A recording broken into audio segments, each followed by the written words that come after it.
air dari dahan pohon yang diiris. Lama-kelamaan, orang-orang Ampilan itu mencoba mencari sumber air dengan berjalan menyusuri dataran yang lebih rendah. Dalam perjalanan itu, mereka menjebut dirinya sambil membual-bualan ngalu, yang berarti perjalanan jauh menyusuri dataran rendah untuk mencari sumber air. Lama-kelamaan dataran rendah itu disebut bualu. Sesampainya di sana, mereka menemukan sumber air berupa sumur yang dibuat oleh Kebo Iwo. Airnya sangat jernih. Sumur tersebut dinamakan Beji Toye Ning. Sampai saat ini, Beji Toye Ning itu sangat disucikan dan sering dipakai untuk kegiatan upacara keagamaan seperti nyingsah. Dari cerita tersebut, menginspirasi penata menggunakan ide yang dapat dituangkan ke dalam garapan komposisi kerawitan tabuh pepanggulan dengan berpijak pada pola-pola tradisi yang sudah ada.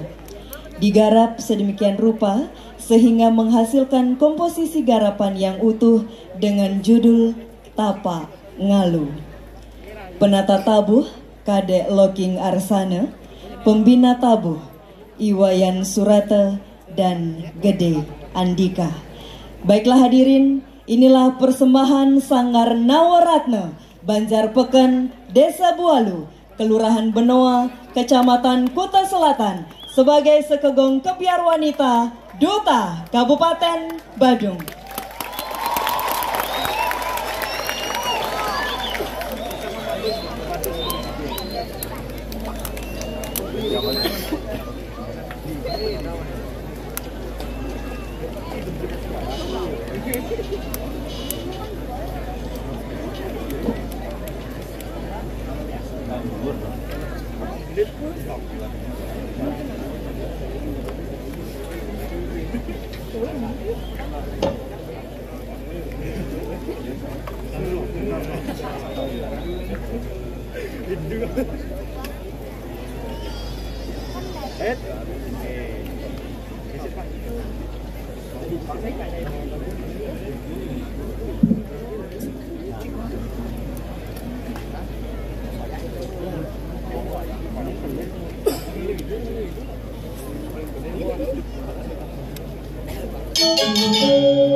Oke, Bu. Bulan-bulan.